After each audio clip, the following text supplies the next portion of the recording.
నమస్కారం సిటీ వార్తలకు స్వాగతం. రాష్ట్ర ఎస్సీ కమిషన్ చైర్మన్ గా పదవీ బాధ్యతలు చేపట్టిన కేఎస్ జవహర్కు అభినందన ఆత్మీయ సత్కార సభ గుంటూరు ఏసీ కళాశాలలో ఘనంగా జరిగింది.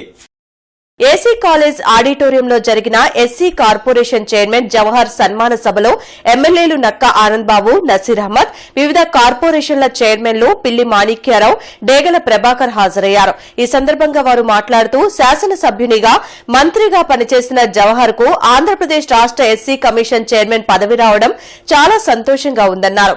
ఈ రాష్ట్రంలో తెలుగుదేశం పార్టీ నిర్వహించిన ప్రతి పోరాటంలో జవహర్ పాత్ర ఉందని కొనియాడారు. పార్టీలకు అతీతంగా దళిత వర్గాల అభ్యున్నతికి, వారి హక్కుల పరిరక్షణకు కట్టుబడి పనిచేయాలని కోరారు.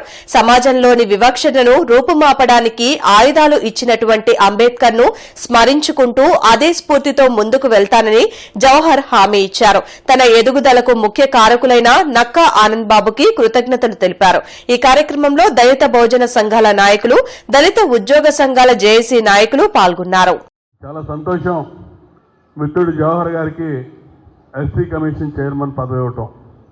జగన్మోహన్ రెడ్డి దుర్మార్గ పరిపాలన ఎదిరించి ఈ రాష్ట్రంలో జరిగినటువంటి ప్రతి పోరాటంలో జవహర్ గారి పాత్ర ఉంది. నేనైతే మనస్ఫూర్తిగా ఎస్సీ కమిషన్ చైర్మన్ వచ్చినప్పుడు మిగతా కార్పొరేషన్ చైర్మన్లు వచ్చిన దానికంటే కూడా నా మిత్రుడికి ఎస్సీ కమిషన్ చైర్మన్ ఇచ్చినందుకు నేను చాలా ఆనందపడ్డా. మా మిత్రుడు ఎంతో అనుభవం ఉన్నటువంటి వ్యక్తి, అన్ని విధాలుగా అవగాహన ఉన్నటువంటి వ్యక్తి.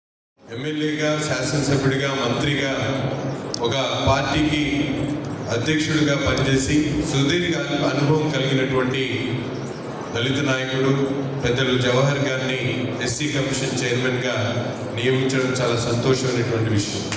ఎందుకంటే మనందరికీ కూడా తెలుసు, గత 5 సంవత్సరాల్లో ఏ విధమైనటువంటి ఎస్సీ దళితులకు సంబంధించినటువంటి హక్కుల్ని కాలరాసేటువంటి ప్రభుత్వాలు మనందరం కూడా చూశాం.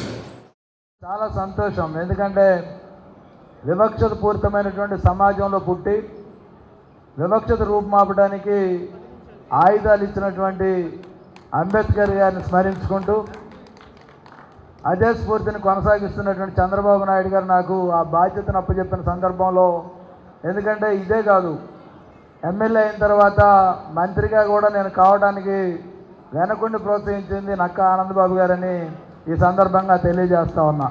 నన్ను ఈ స్థితిలో నిలబెట్టడానికి కూడా ఒక కారణం, ఎందుకంటే మిత్రుడు, సోదరుడు, ఆత్మీయ బంధువు అయినటువంటి ఆనందబాబు గారికి ఎన్నిసార్లు అయినా సరే కృతజ్ఞతలు తెలియజేయాల్సినటువంటి అవసరం.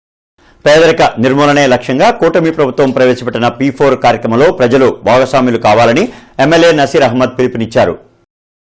ఇండియన్ ఛాంబర్ ఆఫ్ కామర్స్ ఆధ్వర్యంలో నగరంలోని వ్యాపార సంస్థల యజమానులతో ఫ్యాన్సీ మర్చెంట్స్ కళ్యాణ మండపంలో సమావేశం జరిగింది.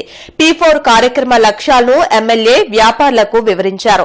తమ వంతు సహకారంగా బంగారు కుటుంబాలకు చేయూతనిచ్చేందుకు ఛాంబర్ ఆఫ్ కామర్స్ ముందుకు రావాలని కోరారు. ఈ కార్యక్రమంలో ఏల్చూరి వెంకటేశ్వర్లు, ఇతర వ్యాపారస్తులు పాల్గొన్నారు.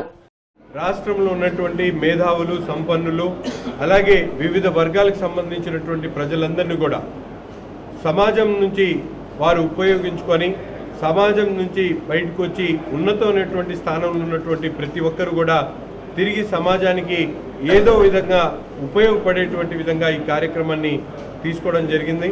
పెద్ద ఎత్తున గుంటూరు తూర్పు నియోజకవర్గంలో ఉన్నటువంటి బంగారు కుటుంబాల్ని గత 40-50 సంవత్సరాల చరిత్ర కలిగినటువంటి ఛాంబర్ ఆఫ్ కామర్స్లో వేలాది మంది వ్యాపారస్తులు ఛాంబర్ ఆఫ్ కామర్స్లో ఉన్నారు. వాళ్ళందరూ కూడా పెద్దలు ఏల్చూరి వెంకటేశ్వర గారి అధ్యక్షుల గారి ఆధ్వర్యంలో రాబోయేటువంటి 10-15 రోజుల్లో ప్రతి ఒక్కరు కూడా సమాజ హితం కోసం పనిచేసేటువంటి ప్రతి ఒక్కరు కూడా ఈ కార్యక్రమంలో భాగస్వాములు కావాలని చెప్పి ఈరోజు సమావేశం పెట్టుకోవడం జరిగింది. బ్రహ్మాండమైనటువంటి స్పందన. సరస్వతి ఎడ్యుకేషనల్ చారిటబుల్ ట్రస్ట్ ఆధ్వర్యంలో ఉచితంగా 10th class study material, notebooks, scholarships పంపిణీ కార్యక్రమం జరిగింది. ఐపీడీ కాలనీలో నిర్వహించిన కార్యక్రమంలో MLA Naseer Ahmed, trust chairman Krishnamraju, మాజీ ఎమ్మెల్యే నంబూరు సుబ్బాని పాల్గొని బుక్స్ అందించారు. విద్యా వ్యాప్తి కోసం పేదలకు దాతలు సహకరించాలని ఎమ్మెల్యే కోరారు. విద్యకు పేదరికం అడ్డు కాకూడదు అనే ఉద్దేశంతో తల్లికి వందనంను అందిస్తున్నట్లు చెప్పారు. కూటమి ప్రభుత్వం విద్యారంగంలో అనేకమైన మార్పులకు శ్రీకారం చుట్టిందని తెలిపారు. అంజుమన్ స్కూల్లో చదివేటువంటి ముస్లిం మైనారిటీ విద్యార్థులకు, అలాగే ప్రభుత్వ పాఠశాలలు చదువుతున్నటువంటి విద్యార్థులు 10వ క్లాసు 9వ క్లాసు చదువుతున్నటువంటి విద్యార్థులకు ఆయన ఏదైతే క్వశ్చన్ పేపర్ గైడ్ పేపర్ ఉందో దాన్ని దాదాపు 1,300 రూపాయలు విలువ కలిగినటువంటి క్వశ్చన్ గైడ్ని దాదాపు 65 మంది పిల్లలకి ఇవ్వడం, అంతేకాకుండా స్కాలర్షిప్స్ కూడా వాళ్ళకి ఇవ్వడం జరుగుతూ ఉంది.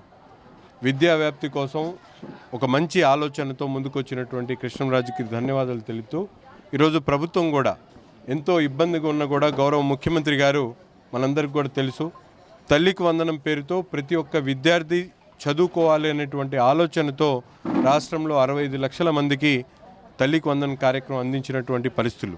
గత ప్రభుత్వంలో జగన్మోహన్ రెడ్డి గారు ఏ పిల్లవాడు చదివిస్తావు తల్లి అని చెప్పి అడిగితే ఈరోజు ప్రతి పిల్లవాడు చదువుకోవాలనేటువంటి ఆలోచనతో మాజీ రాష్ట్రపతి ఏపీజే అబ్దుల్ కలాం వర్ధంతి కార్యక్రమం వైసీపీ రీజనల్ కార్యాలయంలో జరిగింది. ఆయన చిత్రపటానికి వైసీపీ శ్రేణులు పుష్పాంజలి ఘటించారు. గార్డెన్స్ లోని వైసీపీ కార్యాలయంలో అబ్దుల్ కలాం 10వ వర్ధంతి కార్యక్రమం జరిగింది. ఈ కార్యక్రమంలో మాజీ మంత్రి అంబటి రాంబాబు, ఎమ్మెల్సీ చంద్రగిరి ఏశ్రత్నం, మోదుగుల వేణుగోపాల్ రెడ్డి, నగర అధ్యక్షురాలు నూరి ఫాతిమా పాల్గొని ఆయన చిత్రపటానికి పూలమాలలు వేసి నివాళులర్పించారు. ఈ సందర్భంగా వారు మీడియాతో మాట్లాడుతూ ఏపీజే అబ్దుల్ కలాం మనకు భౌతికంగా దూరమైన ప్రజల గుండెల్లో నిలిచిపోయారని కొనియాడారు. ఆయన దేశానికి అందించిన క్షిపణుల వలన నేడు ప్రపంచంలో భారతదేశం అగ్రదేశాల సరసన నిలబడిందన్నారు. ఈ కార్యక్రమంలో వైఎస్ఆర్ కాంగ్రెస్ పార్టీ నాయకులు పాల్గొన్నారు. ఏపీజే అబ్దుల్ కలాం గారు ఒక సామాన్యమైన కుటుంబంలో పుట్టి కష్టపడి చదువుకొని సైంటిస్ట్గా ఎదిగి ఈ భారతదేశానికి రాష్ట్రపతిగా నియమించబడినటువంటి ఒక మహోన్నతమైన వ్యక్తి. మనం యాస్పిరేషన్స్ పెట్టుకోవాలి, వాటి కోసం ప్రయత్నం చేయాలి, వాటిని చేరుకోవాలనే సందేశం, ఆయన ఇచ్చినటువంటి సందేశం ప్రపంచంలో మానవులందరికీ కూడా చాలా ఇన్స్పిరేషన్. అలాంటి మహానుభావుడు 10 సంవత్సరాల క్రితం చనిపోవటం, వారి జ్ఞాపకాలను మనం గుర్తు చేసుకోవటం ఈ సందర్భం. AP Panchayati Raj rural development engineering retired employees welfare association రాష్ట్ర కార్యవర్గ సమావేశం గుంటూరులో జరిగింది. జడ్పీ కాన్ఫరెన్స్ హాల్లో నిర్వహించిన కార్యక్రమంలో పెన్షనర్లు ఎదుర్కొంటున్న సమస్యలపై చర్చించారు. కేంద్ర ప్రభుత్వం పార్లమెంట్లో ఆమోదించిన పెన్షనర్లు వర్గీకరణ చట్టం వల్ల తీవ్ర నష్టం జరుగుతుందని అసోసియేషన్ అధ్యక్షులు బుచ్చిరాజు తెలిపారు. తమకు హెల్త్ కార్డులు పనిచేయడం లేదని, హెల్త్ ఇన్సూరెన్స్ కార్డులు జారీ చేయాలని కోరారు. 12వ వేతన సవరణను పూర్తి స్థాయిలో అమలు చేయాలని పేర్కొన్నారు. అన్ని శాఖల కంటే మా శాఖ చాలా పెద్ద శాఖ. అలాంటి మా శాఖలో కూడా పెన్షనర్ అసోసియేషన్ అని పిఆర్ అసోసియేషన్ ఉంటుంది ఎంప్లాయీస్ తరఫున. అలాగే పెన్షనర్స్ తరఫున కూడా ఈ అసోసియేషన్ ఫామ్ చేసి పెన్షనర్స్ యొక్క ఇబ్బందుల్ని, పెన్షనర్స్ యొక్క అభిప్రాయాలని, అలాగే పెన్షనర్ సలహాలను కూడా ప్రభుత్వం తీసుకురావాలని ఉద్దేశంతో ఈ సంఘం ఏర్పాటు చేయడం జరిగింది. ఈ సమావేశంలో మేము నిర్ణయించుకుంది ఏంటంటే, ఏదైతే కేంద్ర ప్రభుత్వం ప్రవేశపెట్టిన చట్టం పెన్షనర్ల క్లాసిఫికేషన్ తెచ్చారో దాన్ని మేము పూర్తిగా వ్యతిరేకిస్తామో, ఉన్న విధానమే పెన్షనర్స్ ఉన్న విధానమే కొనసాగించాలని, కొత్త పిఆర్సీ వచ్చిన తర్వాత కూడా వారికి లబ్ధిలో ఇది గతంలో పిఆర్సీ ఫిక్సేషన్ ఎట్లా జరిగిందో అట్లాగే జరగాలని కోరుకుంటాం. అలాగే పెన్షనర్స్కి రావాల్సిన డిఏ బాకీలు, అలాగే మన పిఆర్సీ బాకీలు ఇవన్నీ వెంటనే పెన్షనర్స్కి ముఖ్యంగా ప్రభుత్వాన్ని ముఖ్యమంత్రి గారు మేము కోరేది ఏంటంటే మొట్టమొదటిగా పెన్షనర్స్కి రావాల్సిన బాకీలన్నీ ఇవ్వాల్సింది. ఎందుకంటే నేడు సమాజంలో ఎక్కువగా వస్తున్న మూత్రపిండాల వ్యాధులపై అవగాహన కార్యాలయంలో ఆరోగ్య సభ జరిగింది. అరండల్పేటలోని అవగాహన సంస్థ కార్యాలయంలో జరిగిన ఆరోగ్య సభలో ప్రముఖ యూరాలజిస్ట్ డాక్టర్ వెంకటనాయుడు పాల్గొన్నారు. ఈ సందర్భంగా ఆయన మాట్లాడుతూ షుగర్ వ్యాధి ఉన్న వారిలో ఎక్కువగా కిడ్నీ సమస్యలు వచ్చే అవకాశం ఉందన్నారు. మద్యం సేవించడం, సరైన ఆహార నియమాలు పాటించకపోవడం వలన కిడ్నీలో రాళ్లు ఏర్పడతాయని చెప్పారు. దాని వలన యూరిన్ ఇన్ఫెక్షన్ వచ్చే అవకాశం ఉంటుందన్నారు. యూరిన్ సమస్యలు రాగానే డాక్టర్ను సంప్రదించాలని సూచించారు. ఈ కార్యక్రమంలో వడ్డానం చంద్రశేఖర్, సుబ్బారావు, ఏవి సాయిరాం, కొండా శివరామిరెడ్డి తదితరులు పాల్గొన్నారు. అది ఏ సైజులో ఉంది, ఇప్పుడు చెన్నై కనుక ఇప్పుడు 3 to 6 మిల్లీమీటర్స్ 7 మిల్లీమీటర్స్ అట్లా కిడ్నీలో స్టోన్స్ ఉంటే కరగటం అనేది ఓన్లీ యూరిక్ యాసిడ్ స్టోన్స్ అనేవి కరుగుతూ ఉంటాయి.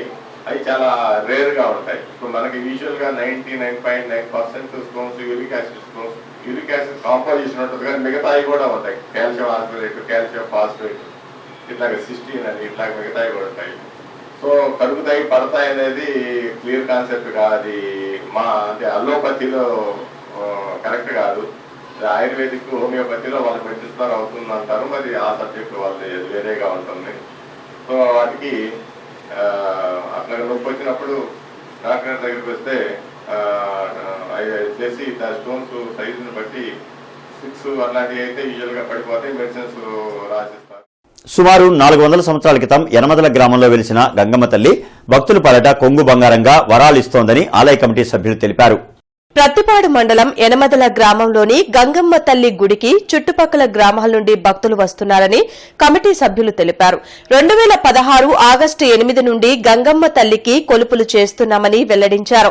ఇక్కడ అమ్మవారిని సేవించుకున్న భక్తులు ఏమి కోరుకుంటే అది నెరవేరుతుందని చెప్పారు. గంగమ్మ తల్లి గుడి 400-500 సంవత్సరాల కిందగా గుడి కట్టి ఉన్నారు. ఆ గుడి కొన్ని సంవత్సరాలు అనేది శిథిలం అయిన తర్వాత 2016 ఆగస్టు 8వ తారీఖున అమ్మవారు కొలుపులు మొదలుపెట్టి ఉన్నారు. మొదలుపెట్టిన కాడి నుంచి అమ్మవారు వచ్చిన వాళ్ళందరూ భక్తులు కూడా సాయం చేస్తూ వస్తుంది. ఇక్కడ జాతర చేసి అమ్మవారికి వచ్చిన వాళ్ళు కూడా ప్రతి ఒక్కరు కూడా ఆ అమ్మవారు వాళ్ళకి సాయం చేస్తుంది. ప్రతి ఒక్కరు మా పని అయింది, మాకు సాయం చేసింది, నేను అమ్మవారికి సాయం చేయాలి, అమ్మవారి కాడికి వచ్చి సంబరం చేయాలి, అమ్మవారి కాడ భక్తం అంటే ఏందో అని వాళ్ళు తెలియనంపాలి యనమదల వాళ్ళకి అని గంగమ్మ తల్లి గుడి దగ్గరికి వచ్చి వాళ్ళు సంబరం చేస్తాం జరుగుతుంది. ప్రతి సోమవారం కలెక్టరేట్, ఎస్పీ, కార్పొరేషన్ కార్యాలయాల్లో ప్రజా ఫిర్యాదుల పరిష్కార వేదిక కార్యక్రమాన్ని నిర్వహిస్తున్నారు. ప్రజలు తమ సమస్యలను అధికారుల దృష్టికి తీసుకువెళ్లి వాటిని పరిష్కరించుకోవాలని ఉన్నతాధికారులు సూచించారు. కార్పొరేషన్ కార్యాలయంలో డైలివర్ కమిషనర్ కూడా నిర్వహించనున్నారు. జిల్లా, నియోజకవర్గ, మండల స్థాయిలో ఈ ప్రజా ఫిర్యాదుల పరిష్కార వేదిక కార్యక్రమం జరగనుంది. బృందావన్ గార్డెన్ శ్రీ వెంకటేశ్వర స్వామి ఆలయం అన్నమయ్య కళావేదికపై ప్రముఖ గాయని రాగమయూరి గాత్ర కచేరీ శనివారం రాత్రి ప్రేక్షకులను అలరించింది. నాగార్జున సాంస్కృతిక కేంద్రం, నాగార్జున సంగీత కళాశాల సంయుక్తంగా నిర్వహించిన కార్యక్రమాన్ని మాజీ హైకోర్టు న్యాయమూర్తి కేజీ శంకర్ ప్రారంభించారు. రాగమయూరి పలు త్యాగరాజ కీర్తనలను ఆలపించి ప్రేక్షకులను ఆకట్టుకున్నారు. వీరికి మృదంగంపై రామకృష్ణ, వైలిన్పై చావల శ్రీనివాస్ వాయిద్య సహకారం అందించారు. కార్యక్రమాన్ని సాంస్కృతిక కేంద్రం కార్యదర్శి కె సూర్యనారాయణ పర్యవేక్షించారు.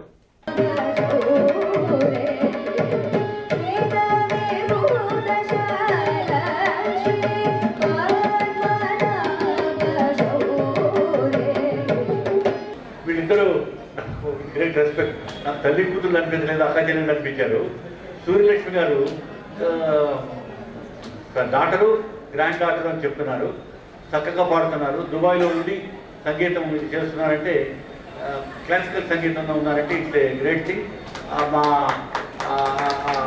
My blessings to both the children and my best wishes to mridangam and violin విద్వాంసులు ఆల్సో. Thank you.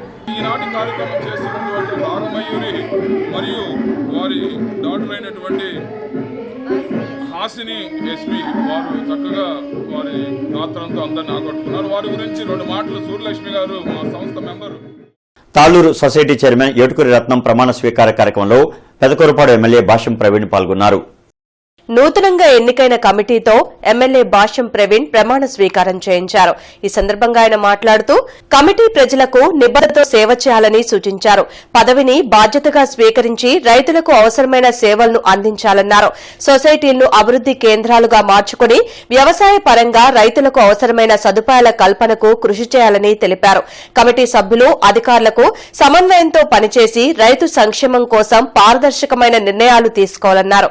ఈ కార్యక్రమంలో AP technology services chairman Mannava Mohan Krishna, Guntur మిర్చి మార్కెట్ మాజీ చైర్మన్ వెన్నా సాంబశివరారెడ్డి, పల్నాడు జిల్లా మహిళా ప్రధాన కార్యదర్శి నూర్జహాన్, మండల పార్టీ అధ్యక్షులు మరియు నియోజకవర్గ ముఖ్య నాయకులు పాల్గొన్నారు. కమిషనర్ పులి శ్రీనివాసులు శిల్పారామం చెరువు, JKC college road, Patapuram road తదితర ప్రాంతాలను పరిశీలించి అభివృద్ది పనులు, రోడ్డు ఆక్రమణల తొలగింపు, పారిశుధ్య పనులపై అధికారులకు తగు ఆదేశాలు జారీ చేశారు. ఈ సందర్భంగా కమిషనర్ మాట్లాడుతూ జీఎంసీ పరిధిలోని మేజర్ డ్రైన్లపై ఉన్న ఆక్రమణలు ఉండటానికి వీల్లేదని ఇంజనీరింగ్ అధికారులను, పట్టణ ప్రణాళిక అధికారులను ఆదేశించారు. ఇక ఈ వార్తలు ఇంతటితో సమాప్తం. నమస్కారం.